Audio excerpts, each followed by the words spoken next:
இந்த நாளின் செய்தியின் தலைப்பு பொதுவாக இது ஒரு பொதுவாக சொல்கிறேன். பாருங்கள். பாருங்கள்னா அர்த்தம் என்ன? அங்கே பாருங்கள், இங்கே பாருங்கள், சும்மாட்டை பாருங்கள், அது கவனிங்க அப்படி சொல்லுவோம். பாருங்கள், இது ஒரு வார்த்தை பல சூழ்நிலையில் வரும். இந்த பாருங்கள் உள்ளதை நான் நேரடியாக தான் சொல்கிறேன். அந்த பாருங்கள் உள்ள வார்த்தைகளை ஒரு 2-3 குறிப்புகளை வேதத்தில் பார்க்கலாம். ஆண்டவர் சொல்கிறதுக்கு எல்லாம் இருக்குது. ஆண்டவர் சொல்லுவார், சிந்தித்து பாருங்கள் அப்படி சொல்லுவார்.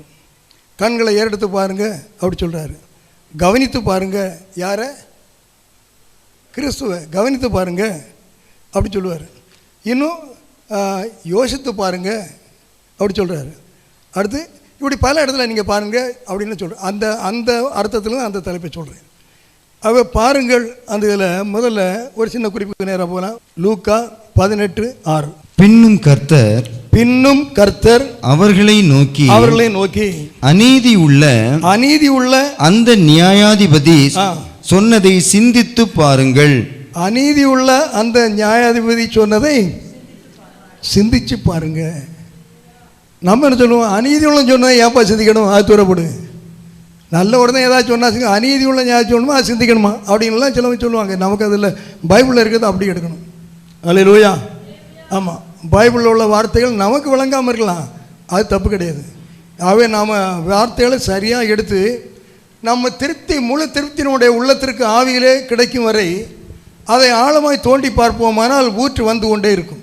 ஆமாம், நம்முடைய இருதயம் நிறைவாகும் வரை நம்ம தோண்டிகிட்டே இருக்கலாம், எடுத்துகிட்டே இருக்கலாம். ஸ்தோத்திரம். அவர் நாம் இதில் ரொம்ப ஜாக்கிரதையாக உணர்வோடு இருக்கணும். ஸ்தோத்திரம். அந்த 6வது வசனம் சொல்கிறாரு, அநீதி உள்ள நியாயாதிபதி சொன்னதை நீங்கள் சிந்திச்சு பாருங்கள். அதை கேஷுவலாக விட்டுறாதுங்க. நம்ம எல்லாம் யாரும் பேசினா கூட கேஷுவலாக விட்டுருவோம், ஏதோ பேசிட்டு போகிறான் அப்படின்னு சொல்லி விட்டுருவோம். சிந்திங்க, பேச்ச அந்த காரியத்தை சிந்திங்க. அநீதி உள்ளன்னு சொன்ன அந்த வார்த்தையை சிந்திங்கன்னு சொல்கிறாரு. அவன் நான் சொன்ன வார்த்தையை நீங்கள் எவ்வளோ சிந்திக்கணும்னு சொல்லியிருக்காரு. எவ்வளோ சிந்திக்கணும், அது நம்ம எடுத்துக்கணும். இது என்ன வார்த்தையை சிந்திக்க சொல்கிறார் பாருங்கள். அது ஒரு பர்பஸ் இருக்குது. ஆண்டவர் எப்போ சொன்னாலும் ஒரு குறிப்பாக அவர் உணர்த்தும்படி தான் பல வசனங்களை சொல்கிறாரு, பல ஊமைகளை சொல்கிறாரு, சில காரியங்களை எடுத்து காட்ட சொல்கிறார். அப்போ இதில் அவருக்கு ஒரு அங்கே நின்ன ஜனங்களோட உள்ள காரியங்களை பார்த்தோன்னே சிலவங்க சோர்ந்துட்டாங்க. ஜெபம் பண்ணி சில காரியங்கள் இன்னும் நமக்கு கிடைக்கலையே, பல நாள் ஜெபம் பண்ணோமே, இத்தனை நாள் ஜெபம் பண்ணோமே, ஆனால் ஒன்றும் சரியாக இல்லையே அப்படி உள்ள பாரங்கள் அங்கே நிறைய ஆட்களுக்கு இருக்கலாம். ஒரு வேளை அந்த சோர்வுகளுக்கெல்லாம் ஒரு நல்ல ஒரு மருந்து கொடுக்குற மாதிரி, டானிக் கொடுக்குற மாதிரி ஆண்டவர்னு சொல்கிறார் என்பதை அவர்களுக்கு ஒரு, அதாவது சோர்ந்து போகாமல் எப்பொழுதும் ஜெபம் பண்ணணும். 2 விஷயம் இருக்குது பார்த்தீங்களா? என்ன விஷயம்? சோர்ந்து போகாமல் ஜெபம் பண்ணணும் ஒன்று, அடுத்து எப்பொழுதும் ஜெபம் பண்ணணும். சோர்ந்து போகாமல் ஜெபம் பண்ணுறேன்னு சொல்லிட்டு சும்மா இருக்கணும், எப்பொழுதும் ஜெபம் பண்ணணும். சோர்ந்து போகாமல் ஜெபம், அப்போ எப்பொழுதும் சோர்ந்து போகாமல் ஜெபம் பண்ணணும். ஆமாம், எப்பொழுதும் ஜெபம் பண்ணணும்னு சொல்லுறதுக்காக போய் உட்காந்து போகிறாங்க, இது சும்மா உறங்கி விழக்கூடாது. ஆமாம், சோர்ந்து போகாமல் ஜெபம்னு சொல்லி சத்தம் 4 நாள் ஒரு கொஞ்ச நேரம் சத்தம் போட்டு போகிறேன், என்ன உறங்கிடக்கூடாது.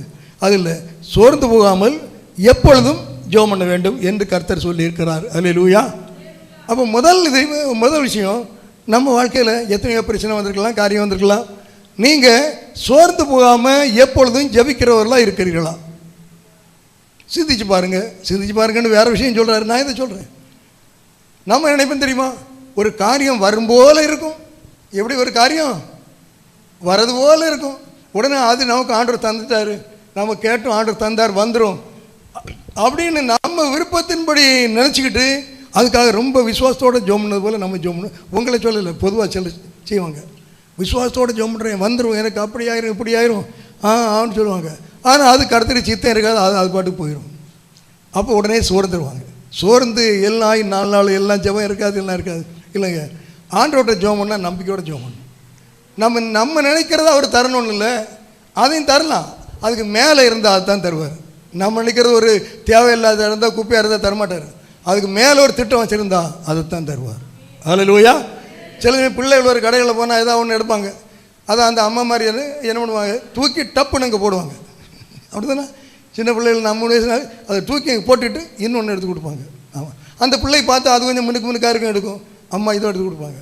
அப்போ நம்ம ஆண்டவர் நமக்கு தரதும் அப்படி தான். நமக்கு எது தேவையானது, எது நல்லது, எது பிரயோஜனமானது, இதெல்லாம் பார்த்து தான் ஆண்டு தருவார்.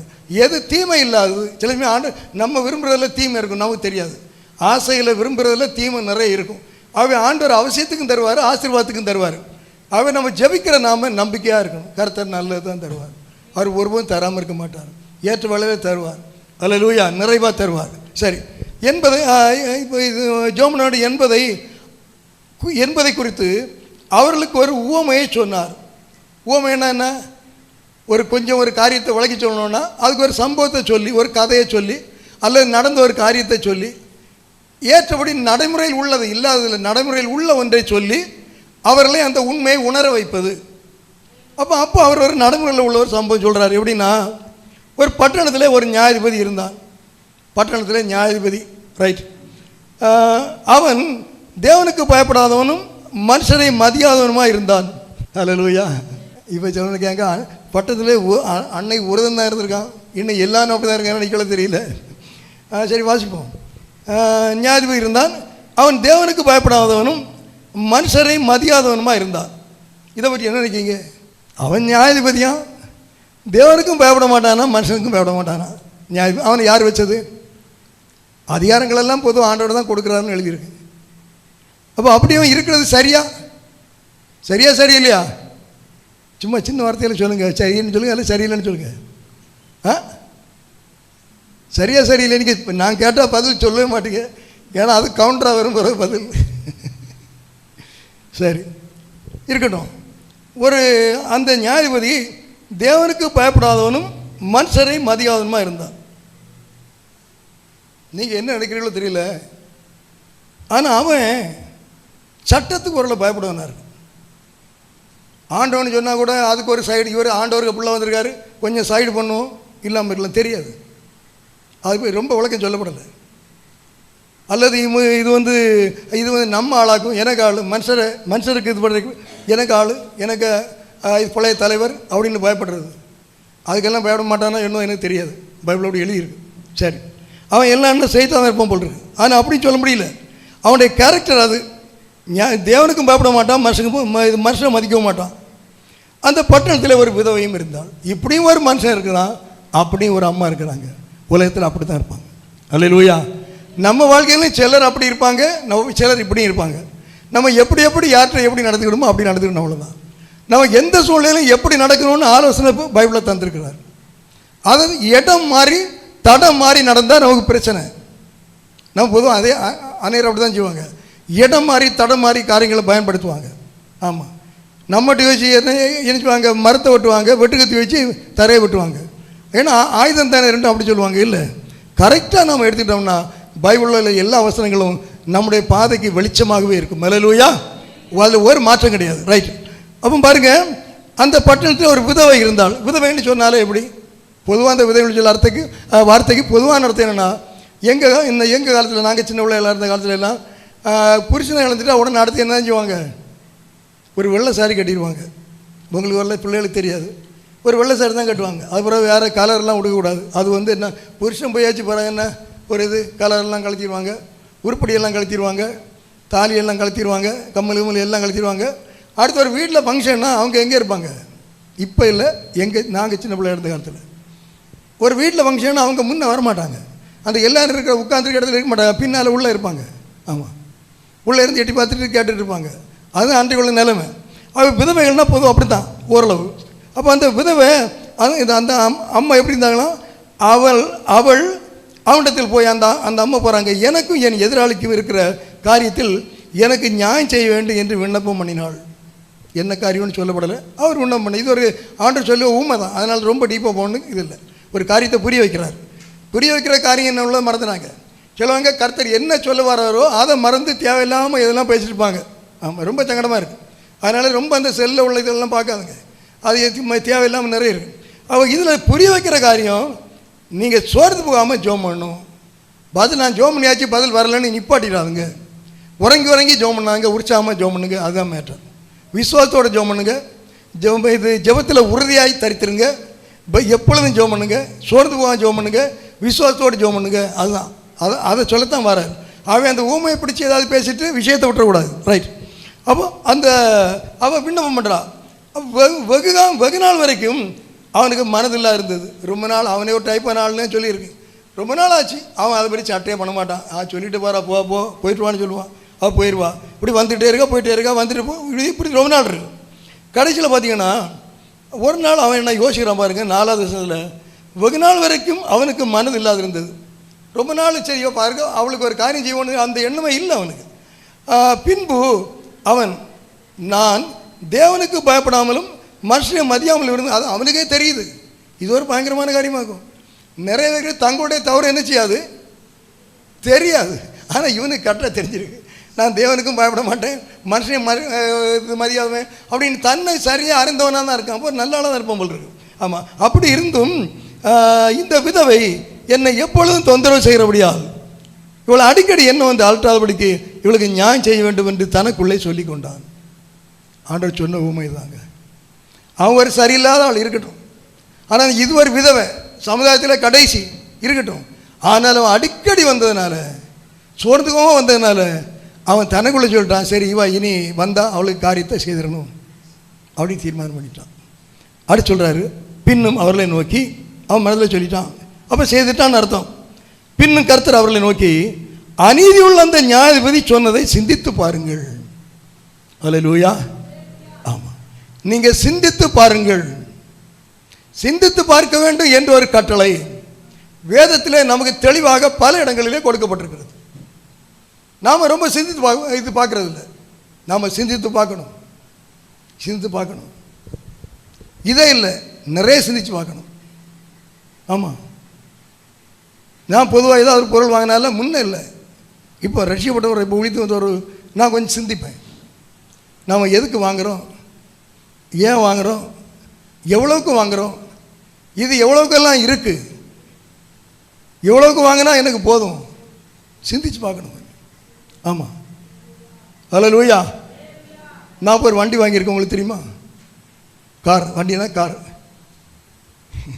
ஒரு தலைக்குள்ள போட்டார். ஒரு வண்டி வாங்கியிருக்குங்க, நல்ல வண்டி, 7 சீட்டு உட்காரலாம், அருமையாக உட்காரலாம். ஆமாம், எவ்வளோ ரூபா இருக்குன்னு நினைக்கிங்க? விலை இன்னும் ஃபிக்ஸ் ஆகல, வண்டி வந்தாச்சுங்க நிற்குது, பார்த்துக்கிடுங்க, அருமையான வண்டி, அது போதும்.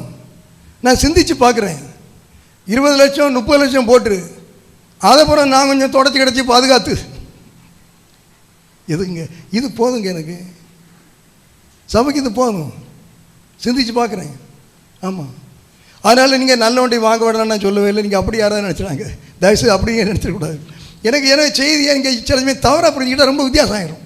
நான் என்ன சொல்கிறேன் தெரியுமா, நீங்கள் கர்த்தர் உங்களை வச்சிருக்கிற ஸ்தானத்துக்கு ஏற்றபடி நல்ல வண்டி வாங்கணும். அல்ல நீங்கள் இந்த ஸ்தானத்தை காத்துக்கிட முடியாது, அது தேவை, ஒன்றும் பிரச்சனை கிடையாது. இங்கே ஒரு பெரிய கம்பெனியில் நீங்கள் டைரக்டராக இருக்கீங்க, இன்டர்நேஷ்னல் கம்பெனி, ஒரு மீட்டிங் வச்சுருக்கான் எங்கள் டெல்லியில். நீ எப்போ ஏர்போர்ட்லேருந்து போகிறீங்க, எனக்கு அம்பாசடரில் போகிறீங்கன்னா உங்களை உள்ளே விட மாட்டான், தெரியும் உங்களுக்கு. நீங்கள் போகிற காரியம் உங்களுக்கு சக்ஸஸாக ஃபெயிலியர். நீங்கள் நல்ல சொன்னாலும் இவனுக்கு எடுக்க மாட்டான். ஏன் அந்த வண்டியில் வந்தவனா மரியாதையாக கெட்டு போங்க. அப்போ நல்ல ஒரு 1.5 கோடி வண்டி இருந்துன்னா போனால் நீங்கள் எவ்வளோ இது ஒன்றுமில்லாத சொன்னாலும் நல்லா எடுத்துகிட்டு போகணும், அது ஒரு லெவல், அது வேறு. நான் என்ன சொல்கிறேன், ஏற்றது எல்லாம் வேணும், உங்களுக்கு ஏற்றது எது அதெல்லாம் வேணும். அதனால் இப்படி தான் இருக்கணும், வெறும் கதர் சட்டையை தான் போடணும், கதர் சேலையை தான் கொடுக்கணும், அப்படி கிடையாது. உங்களுக்கு கர்த்தர் வைத்த நிலைமைக்கு ஏற்றபடி நீங்கள் இருங்க, அதில் தவறே கிடையாது. சொல்லுவது நீங்கள் நல்லா புரிஞ்சுக்கணும். ஆமாம், ஆண்டவரே என்ன சொன்னார், உன்னை அடிமையாக வச்சா நீ அடிமையாரு, உன்னை எஜமானா வச்சா நீ எஜமானாயிரு. நான் ஏற்கனவே சொன்ன பாருங்க, ஒரு பாஸ்டர் எங்களை கட்டி பிடிச்சிட்டு இது பண்ணாருன்னு. காரணம் என்ன தெரியுமா, அந்த அது ஒரு ஓலை செட்டி சர்ச். அப்போ அந்த சர்ச்சை தூத்து கூட்டி மொழிகி சாணி தெளித்து மொழிகி பாதுகாக்கிறது நான் தான். பெரிய மியூசியெல்லாம் வச்சுருப்பேன், எல்லோரும் இது பார்த்துட்டு போவோம். ஆமாம், இதெல்லாம் அவங்க உள்ளத்தில் இருந்திருக்கு. இன்றைக்கு இவ்வளோ அவங்க பிள்ளைகளை என்ன அன்பு கூடுறான்னு அவர் இல்லை, அன்பு கூடுறாங்கன்னா இதுதான் காரணம் பாருங்க. உங்களையும் சொல்கிறேன், ஆலய பிரார்த்தத்தில் யார் என்ன பணிவிட செய்தாலும் அதற்குள்ள பலன்களை உங்களுக்கும் தருவார், உங்களுடைய பிள்ளைகளுக்கும் தருவார். அல்லேலூயா. நான் இதை எப்படி எடுத்துக்கிடுறேன், நான் அன்றைக்கு அப்படி செய்தது இன்றைக்கு கர்த்தர் எப்படி ரிட்டர்ன் தரார் பார்த்தீங்களா, எப்படி அதை என்ன இது பிரதிபலனாக தராரு. எனக்கு அண்ணன் ஒன்றும் தரல அப்படின்னு நான் நினைக்கிறேன். தர வேண்டிய கர்த்தர் ஏற்ற காலத்தில் செய்வாருங்க. இன்றைக்கு யார்கிட்ட போய் என்ன கேட்டால் என்ன செய்கிறாங்க, நழுவி போயிடுவாங்க. மிஷி ஊழியமாக இருந்தாலும் ஒரு காரியத்துக்கு நாம் போனால் நழுவி போயிடுவாங்க, எனக்கு டேட் இல்லை அங்கங்கன்னு போயிடுவாங்க. அவராக கேட்குறேன், நான் என்ன செய்யணும், 400 பேர் இருக்கிற கால் இருக்குது, ஏசி இருக்குது, யூஸ் பண்ணுங்கள், சாப்பாடு காரியம் நான் பார்த்துடுறேன், வேறு என்ன வேணும் சொல்லுங்கள். அவராக சொல்கிறாருன்னா என்றோ எங்கோ கிரயம் கொடுக்கப்பட்டிருக்கு, அவரை தேடியும் போகல. நான் அங்கே வச்சு தான் பார்க்குறோம். பார்த்தீங்களா, ஆண்டோடைய காரியங்கள் கொஞ்சம் வித்தியாசமாக இருக்கும். அவன் நம்முடைய கைகளை நம்பி இல்லை, நம்முடைய கர்த்தருக்கு முன்பாக நம்மை நம்பி நம்ம போனால் கர்த்தர் நிச்சயமாக என்ன விடுதலை தருவார், பெரிய காரியங்களை செய்வார். சோதரம். அவன் இங்கே அந்த நியாயாதிபதி சொன்னதை சிந்திச்சு பாருங்க. அவன் அநீதி உள்ளவன், அவன் வந்து மனுஷனை மதிக்காதவன். அவனே சொன்னான் இவளுக்கு நியாயம் செய்யணும். நீங்கள் எத்தனை பேர் சில காரியங்களை ஜெபிச்சுட்டே இருந்து இனிமேல் கிடைக்க நினச்சிட்டீங்க? ஜெபிக்கிறதுல வரும்னு நம்புகிற காரியத்தில் அதிகமாக சிலவங்க ஜெபம் பண்ணுவாங்க. தெரியுமா உங்களுக்கு? இது கிடைக்கும், இது வந்துடும் அப்படின்னு சொன்னால் ஸ்தோத்திரம் அல்லேலூயா குறையாது. இப்போ இந்த கோயிலில் குறையவே குறையாது. ஏன்னா எல்லாம் அங்கே இது அங்கே ஒரு ஆஃபீஸர்கிட்ட சொல்லியிருப்பாங்க, அங்கே மச்சான்ட்ட சொல்லியிருப்பாங்க, அங்கே ஊர் தலைவர்கிட்ட சொல்லியிருப்பாங்க, எல்லாரும் ரைட் நானாச்சுன்னு சொல்லியிருப்பாங்க. கர்த்தர் எனக்கு தந்துருவார், நான் விசுவாசி ஏன்னு சாட்சி சொல்லுவாங்க. வந்து நம்ம சோயில் இல்லை, வேறு பொதுவாக. ஆனால் கடைசியில் பார்த்தா கிடைக்காது. 4 வாரம் ஆள் கோயில் வர மாட்டாங்க. இப்படி இருக்கக்கூடாதுங்க. கிடைக்கும்னு உள்ளதை பற்றி ரொம்ப நீங்கள் என்ன ஜெபம் பண்ண வேண்டிய அவசியம் இல்லை. உங்களுக்கு கர்த்தர் தருவான்ல விசுவாசம் உண்டாகி உங்களுடைய எல்லைக்கு எட்டாவதாக இருந்தாலும் அதுக்காக ஜெபம் பண்ணுங்க. கர்த்தர் தருகிறார் என்ற காரியத்தில் உங்களுக்கு விசுவாசம் இருந்தால் அது உங்களுடைய எந்த ஒரு பாசிபிலிட்டி அதுக்கு நடைமுறையே இல்லை, கிடைக்க வாய்ப்பே இல்லைன்னு சொன்னாலும் அப்படிப்பட்டதுக்காக விசுவாசத்தோடு ஜெபம் பண்ணுங்க. அல்லேலூயா. அதுதாங்க ஜெபம், அதுதான் விசுவாசங்க. அல்லது நம்முடைய அறிவிலே நம்ம ஓடிக்கிட்டு இருக்கோம்னு அர்த்தம். அதனால் நமக்கு தேவையில்லாத எண்ணி நம்பி கிடைக்கும்னு சொல்லி விசுவாசிட்டு நீங்கள் என்ன ஜெபம் பண்ணாதுங்க. ஆண்டவர் சிலருக்கு ஒரு தெரியுமா உங்களுக்கு, நாம் எல்லார் மத்தியிலும் எப்படி சொல்லிட்டா இவன் எல்லாம் சொல்லிட்டானே இனிமேல் எப்படி கொடுக்காம இருக்குது அப்படின்னு கர்த்தர் தந்துடுவாருன்னு. என்னங்க அப்படின்லாம் இருக்காங்க. ஆமாம், எல்லார் மத்தியிலும் பல நாள் சொல்லியிருப்பாங்க. கர்த்தருக்கு தந்தார்னு சொன்னார், கர்த்தர் சொப்பனத்தில் தந்தார், தருவேன் சொல்லியிருக்கிறார், நிச்சயமாய் தருவார், வேண்டுமானால் பாருங்கள். இப்படியே ஒரு கருத்தை சொல்லிட்டு இருந்தா ஆண்டவர் என்ன செய்வார், இவன் என்ன எல்லா இடம் சொல்லி போட்டான், இனிமேல் என்ன செய்யுது, அவனை வெட்கப்படுத்த முடியாது, நம்ம அதனால் கொடுத்து. இப்படி யாராவது இப்படி நிறைய இருக்காங்க, செய்யாதுங்க. அல்லேலூயா. நீங்கள் உங்கள் சின்ன பிள்ளை ஆர்த்தி இப்போ சின்ன பிள்ளைக்கு எல்லாம் செய்வாங்க, அப்படி தான் கர்த்தர் நமக்கு செய்கிறார். அல்லேலூயா. அவன் நம்ம விண்ணு ஜெபம் தேவையான காரியம் இருக்குது, இல்லைன்னு யார் சொன்னது? எனக்கு இருக்குது, உங்களுக்கு இருக்குது, எல்லாருக்கும் இருக்குது. அதுக்காக விசுவாசத்தோடு சோர்த்து போகாமல் ஜெபம் பண்ணுங்க. இவ்வளோ நாள் ஜெபம் பண்ண தரலையே, அது நம்ம பிரச்சனை இல்லை. ஜெபிக்கிறது நம்முடைய கடமை, தர்றது அவருடைய காரியம். எப்போ தரணும்னு அவருக்கு தான் தெரியும். இந்த பிள்ளைக்கு எப்போ என்ன செய்யணும்னு அவரே, இது பெற்றோடு தான் தெரியும். நமக்கு என்ன செய்யணும்னு அவரு தான் தெரியும். பாடெல்லாம் இருக்குது, கஷ்டமாக இருக்குல்ல, அந்த கஷ்டத்தை சகிக்கணும்னு கர்த்தர் நம்மை என்ன ஏற்படுத்தி இருக்கிறார். அல்லேலூயா. இது ரொம்ப கஷ்டமாக இருக்குல்ல, இப்படியே போனால் இப்படி அந்த கஷ்டத்தை நீங்கள் சகிக்கணும்னு கர்த்தர் ஏற்படுத்தி இருக்கிறார். அல்லேலூயா. ஆமாம், இப்படியெல்லாம் சிக்கல் வருது, சிக்கலை நம்ம தாண்டி போகணும்னு நம்மளை பக்குவப்படுத்தணும்னு கர்த்தர் ஏற்படுத்தி இருக்கிறார். அல்லேலூயா. இப்படி நம்ம சிறைச்சாலைக்குள்ள யோசேப்பு தான் கர்த்தர் எங்கே இருந்தாராம்? சிறைச்சாலையில் கிட்டவே இருந்துருக்காரு. அது எப்படி இருக்கும் யோசிச்சு பார்க்கலாம். அவர் சிறைச்சாலையில் யோசேப்புட்ட ஏசு இருந்திருந்தா யோசேப்பு யார்கிட்ட பேசிட்டு இருந்திருப்பான்? கடவுள்கிட்ட பேசிட்டு இருந்திருப்பான், ஆண்டவர்கிட்ட பேசிட்டு இருந்திருப்பான். அவரும் பேசிட்டே இருந்திருப்பார். எப்போ நீ கவலைப்படாத, நீ சிறையில் வந்து நினைக்காத, நானும் சிறைச்சாலை உள்ள தான் இருக்கேன். நாம் நெருக்கப்படும் போது அவரும் நெருக்கப்படுகிறார். அவர் எப்படி சிறைச்சாலைக்குள்ள வந்திருந்தார்? எப்படி வந்திருந்தார்? காரணம் என்ன? ஏற்க தோணுதா?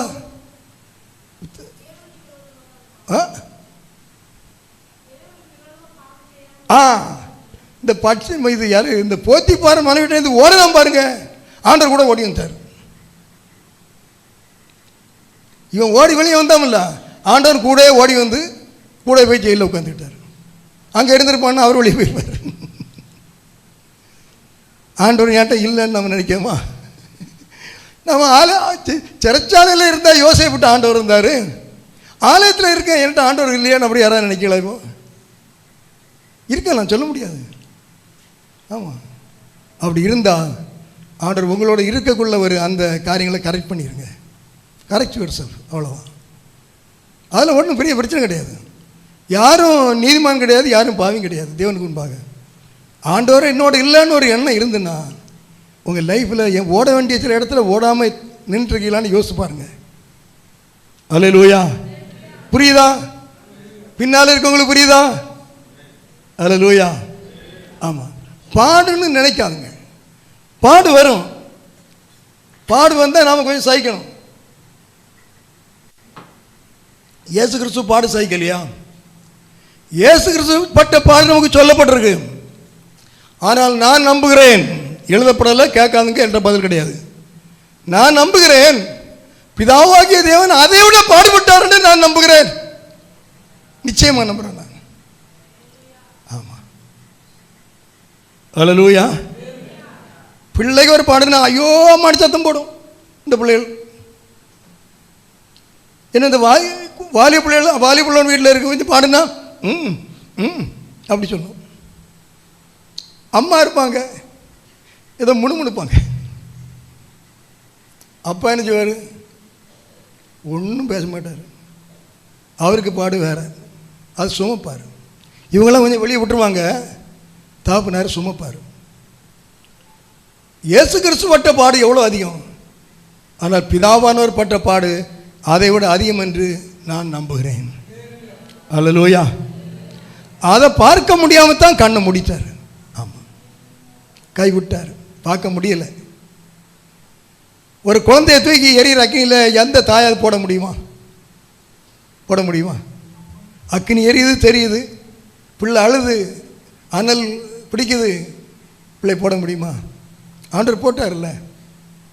நம்ம அதை உணர்றோமா? உணர்ந்தாதான் இப்படி இருக்க மாட்டோமே. நீங்கள் உங்கள் பிள்ளைக்கு செல்ஃபோன் எத்தனை ரூபாய்க்கு வாங்கி கொடுக்குறீங்க?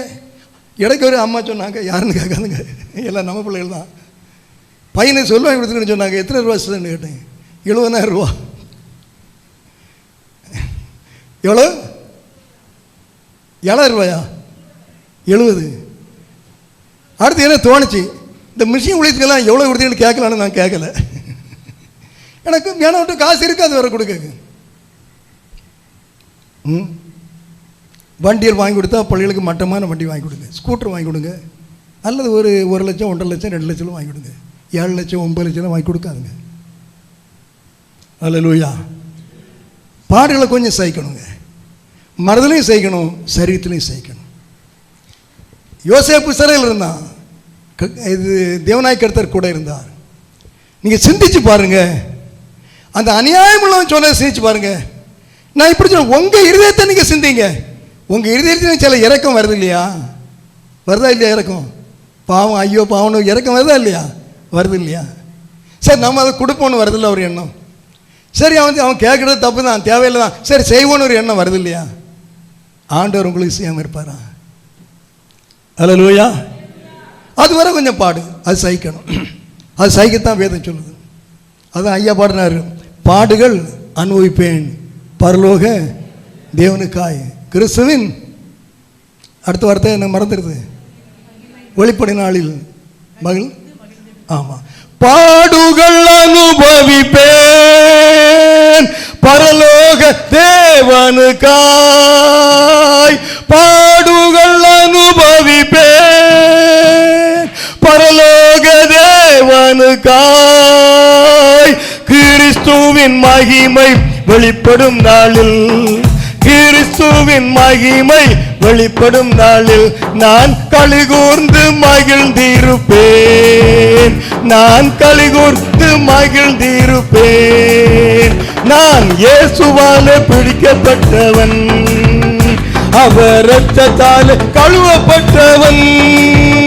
நான் இயேசுவால் பிடிக்கப்பட்டவன், அவர் இரத்தத்தால் கழுவப்பட்டவன். எனக்கென்று எதுவும் இல்லை, இப்பூவி சொந்தம் அல்ல. எனக்கென்று எதுவும் இல்லை, இப்பூவி சொந்தம் அல்ல.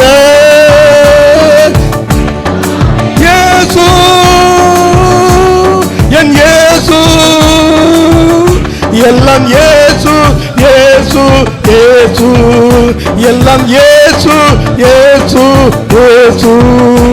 அல்லேலூயா, அல்லேலூயா. கிறிஸ்துவுள்ள வந்தால் நம்ம வாழ்க்கையில் மாற்றம் இருக்கணுங்க. கிறிஸ்துவுள்ள வந்தால் வளர்ச்சி மட்டும்தான் மாற்றம், அப்படி இல்லைங்க. தாட்சியிலையும் சிரிச்சிட்டு போகிறது தான் மாற்றம், குறைவிலையும் சந்தோஷமாக இருக்கிறது தான் மாற்றம். அது கர்த்தர் வைத்த பாதை. என்ன ஒரு சின்ன நேரம் நீ போன சொன்னால் நான் அதில் தான் போகணும். கால் அகல என்ன விரிக்கக்கூடாது. ஒரு ஆளுக்கு போர்வேட்டராகனா போட்டு அவங்க அதுக்காக என்ன அவங்களுக்கு அதெல்லாம் போய் எல்லாருக்கும் ரிஸ்க் எல்லாம் ஒன்று தான், எல்லாருமே ஒன்று தான். நம்ம கண்களுக்கு தான் வித்தியாசமாக இருக்குது. ஆமாம்.